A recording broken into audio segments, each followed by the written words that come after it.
Profit is 175. Down payment is 85K. I'm at a total of 25% return on investment. In this video, I'm gonna break down the 3 biggest advantages to building a duplex. I'm gonna cover the numbers, the actual cost breakdown, and then the strategies once you build it to make sure it's the most profitable build for yourself, whether it's the investment game or the personal house game. The first thing is the numbers. When it comes down to the numbers, it's really important to understand there's 3 things, that's not a B, when it comes to numbers. You've got land, you have build, and you have sale. In any project I do. Today I'm gonna break down my Fir-Crest duplex. I built 4 of them, total 8 units. I ended up selling off 3, kept 1 for myself, 1 for rental income and tax purposes. We'll get to that in step number 3 or section number 3. But the first thing on this duplex, for you to understand the pricing of everything, the first thing is gonna be the land. For a duplex, I'm usually paying $100,000 per door. So $200K is the land price. For the build, I'm building at, and let's shift over here, 3,000 square foot unit times 150 per square foot to round it up. I built it for 145, but to round this up, that equals a total of 450K. Okay, so 450 plus a builder fee, 10%, 45,000, we'll call it 50,000. It's gonna be a total of 500,000 for the build. And so now you're into this 700K. So we're into 700,000. What I'll do is, and then I'll go to sale price. And this is worth approximately 950K. So right off the bat, I'm in at 700. It's worth 950. Of course, you have your holding costs, your agent fees, your title company fees, things like that. We can remove that, which is 5% plus the additional. We'll call it 75 grand. So if we look at the actual numbers, 950 minus 950K minus 700 minus the closing costs and everything else of 75,000, you're going to be at 775. The total profit on this is 175. Now you might say, well, I don't have 700 and, well, technically you don't need the 75, that's at closing, but I don't have the 700 grand. Okay, well, on this number, what did I actually have to put down? This comes down to the numbers as well. So I'm into it 700K. Hard money lenders through the build-up community get 10% down. That's the beauty of this game. Equals 70K. Then you have closing costs. Closing costs are typically 2% plus or minus 3% maybe. Call it so 13%. So if we take 3%, so plus 15K. If you want to get into this game for your first or next project, this is what it looks like to personally work with me. We have a shared doc, we have a performer we're building out, we have plans we're building out, and we map out the strategy for every single client. If you're ready to get in the game, click that link below, book a call with our team, and let's jump back to the video. I'm into this deal, 85K down, and I turn 175,000 of profit plus my down payment of 85K. So really, I'm getting back 175 plus my 85, 260 is the wire into my bank account. What is this number? So I'm continuing to break down the numbers. So now I know cost is 700, profit is 175, down payment is 85K. On my down payment, if I look at the project, I'm gonna take my phone calculator here. If I take the 700,000, I go 175,000 divided by 700,000, I'm at a total of 25% return on investment. So if I did this for cash, 700K cash, I would return 25% on my money. Well, I'm not doing it for cash. What did I put down? As we covered, 85K. So now I go, oh, I'm interested in the return on my actual down payment of 85,000. I'm at a 205%, 2.05 times 100. So I'm at a total of 205% on my cash, my down payment, the money that left my account and the money got returned to my account plus the profit rose at 200% return. Real estate's a good game because it gets around 20% a project. That's already good. Real estate becomes a phenomenal, development becomes a phenomenal game when you start leveraging and you have this. So cash on cash return, I usually try to hit at least 150% on my down payment. Here on this project, it's great. I'd go at least 20 to 25% return on the investment. I did that. Down payment, return, phenomenal, great project. I love it. So that's the breakdown when it comes to the number side of it. Now, when it comes down to the second strategy, which I love, this is where a lot of people don't understand the advantages of duplexes and why it's so beautiful. Before I get to that, what's another really cool thing about duplexes and why maybe it's better than a single family home in some cases is not every seller knows you can build a duplex. Well, right now we have a crisis in the United States with affordable housing. Most states, not cities, not counties, most states, state of Oregon, state of Washington, state of California, are passing laws, I think there are many places, East Coast and everywhere else, are passing laws and code that allows you to build a duplex on a single family lot. Why? Because they want you to build something more efficient. Instead of you building a 3,000 square foot house that's going to sell for $1 million, you're going to build 1,500 square foot units and now have 2 people live instead of 1. Property owners don't understand that. And a lot of times that 3,000 square foot house might sell for 700 to 800, but a duplex sells for $1 million. The cost of it is roughly the same.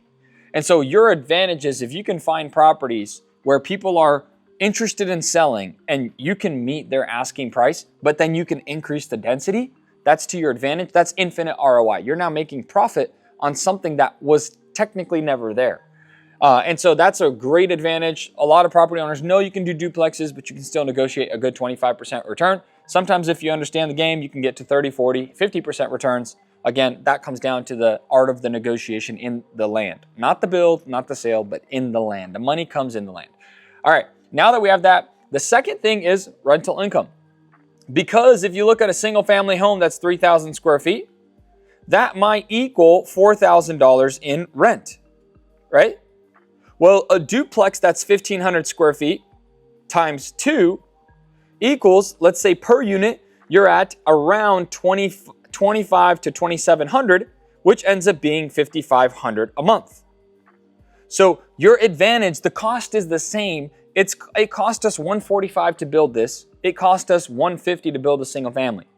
Because in a duplex, I'm not doing tile, I'm doing plastic tubs, plastic showers. It's an efficient build. And so now you're collecting, I don't know what 1,500 on 4,000 is, but that's a big jump. That's almost 50%. So 1,500 divided by 4,000, you're collecting 37% more rent. That's a big number when it comes to a duplex. So you're collecting 37% more rent. There's a lot of value in that. Your investment now becomes a great cash flowing product. Here's the other advantage when it comes to rental income. Well, you say, well, I wanted to build a single family home that was 1,500 square feet or 1,800 square feet. If you're gonna build a single family home that's even 2,000 square feet and you wanted to live in it, build a duplex that's 2,000 square foot per unit. Why? Because you can take the income from this duplex, 75% of the income from this duplex will be counted towards your total loan approval. In very simple terms, if you're approved to build a 2,000 square foot house, you're approved to build a duplex. That's the concept, okay? But here's where the game becomes really fun. Let's say it is $2,500 a month, right? You're at $2,500 a month. The bank says, well, we can count the 75% towards your income. So 2,500 times 0.75, they'll count 1,800 towards your active income, which allows you to end up building this based on the pre-approval. So if you're approved for 400 grand to build the duplex, you'd be approved for 600 grand, example. But here's the thing that most people forget. Your payment on this is $4,000 a month, all in, right? Okay, well, let's do super basic math. You're collecting $2,500 from your tenant, from your renter, right? What are you paying for your unit that was supposed to be $2 grand a month? What are you actually paying now? Your tenant is not covering half the mortgage. Your tenant is covering more than half your mortgage, which means you're actually paying less every single month. If you want to pay $2K a month, take the $500 extra that you were thinking of paying, put it towards the principal or the interest, principal, and now you're paying down your duplex 5 to 7 years faster. This right here is a massive advantage. That's another advantage. Here's the other advantage. Because you have the equity, it cost you $700,000. It's worth $950, right? you have a gap of $250K of gross equity. Why do I say gross? Because this is equity that sits here, but if you were to sell it, you have to pay agent fees and everything else, so you'll end up netting a smaller number. Well, don't you think a mortgage on a $950 loan is much higher than a mortgage on a $700K loan? So now your mortgage is actually even less, so you'll be collecting even more rent, paying even less money. That's why I love this game, okay? Somebody might ask, well, what about the down payment? The down payment is still 5% on this entire project. 5% is already a small number. So if you're at $700,000, 5% is $35K. You might have some more closing costs here, call it $15K. You're coming into a duplex with $50K down while your tenants are paying down 70% of your mortgage and you're living with the other 30 to 40%. And what happens, this is why I love this game. When you have one unit that appreciates, call it one, just one appreciates 4%, 5% a year, 3 to 5% per year. You're getting only appreciation on one. But what happens when you get appreciation on two? You're building double the equity in that same time. As somebody who uses one house, you're getting double. And your tenant's paying down more of your loan, so you're getting double equity and a faster pay down rate compared to an average home. There's a lot of different strategies. I tell my students sometimes you don't always have to do a duplex. Sometimes you can build a house with an ADU. So the house is bigger, the ADU is slightly smaller, but you're still playing this house hack game. Okay? So personal house game, and the other advantage with the personal house game, if you don't already know this, I say it all the time, but you can make up to $250,000 of tax-free profit on your personal primary residence, and you can make up to $500,000 or $500,000 if you file taxes with your spouse. So when you're living in this home, if you're taking advantage of that game, which this is going to bring me to step number 3, or the third thing I want to cover, is if it's your personal house, you've got so much tax advantage when living here, plus you got all these other advantages I just shared. Now, if you're not, and I'm going to now talk to a specific group of people, real estate professionals. REP, real estate professional is what they're called. You could be a contractor, you could be a fix and flipper, you could be a real estate agent, you could be a wholesaler. Before I get into this cliffhanger, I want to take a sip of my coffee. All right, that was a great commercial break. Cool, so real estate professional per tax code, somebody that's in real estate doing their thing. They have this thing called cost segregation. So you may not live in the unit, I call it cost seg. You may not live in the unit, but the very simple explanation for this is if somebody runs a trucking company, they can write off their trucks because they're using it for business purposes. If somebody is in real estate, they can write off their real estate. That's like the very basic term. Obviously, it's not accurate when it comes to this. What you're actually doing on a cost segregation study is you're saying the real estate is losing more of its value, things are depreciating like plumbing, etc., at a faster rate.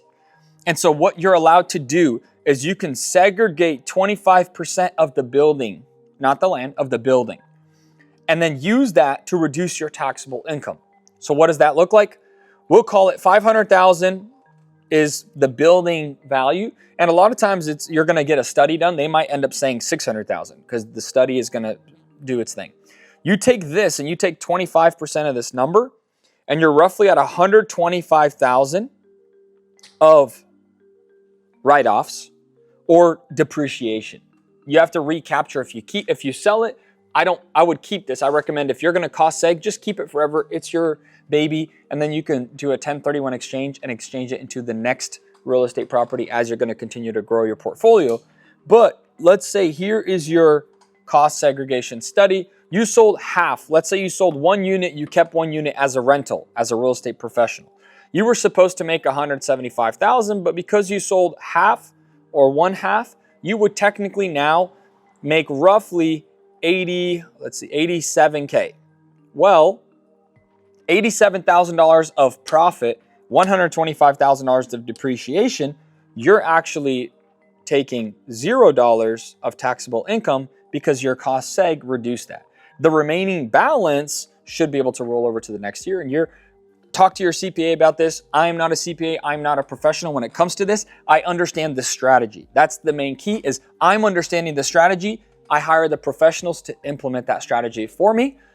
But this right here is a game that I love playing with our build-up community, with our build-up students. We love this cost seg side. If you're full-time in the real estate game, you get to take advantage of this. This also gives you an excuse to get into the game and be full-time because there's so much advantage to where you can say, okay, the asset is depreciating. I understand.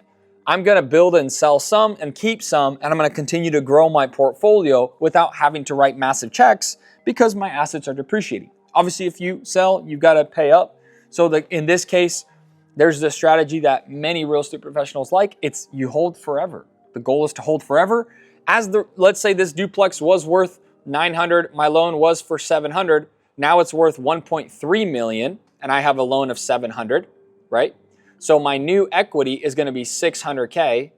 I can tap into that through a HELOC. Let's say I can tap into 400,000 of it. While my renters are continuing to pay down my principal and interest, I now have a line of credit to continue to do deal flow.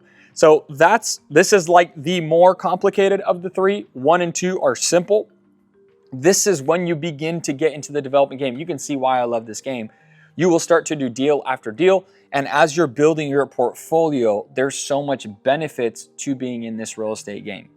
If you're ready to get in this game and start breaking down duplex deals live with me and work through your first, second, or next project, as well as take advantage of the other strategies on number 2 and number 3, click that link below, book a call with our team to map out a strategy on what's best for you. And as always, like, share, subscribe, and let's build up.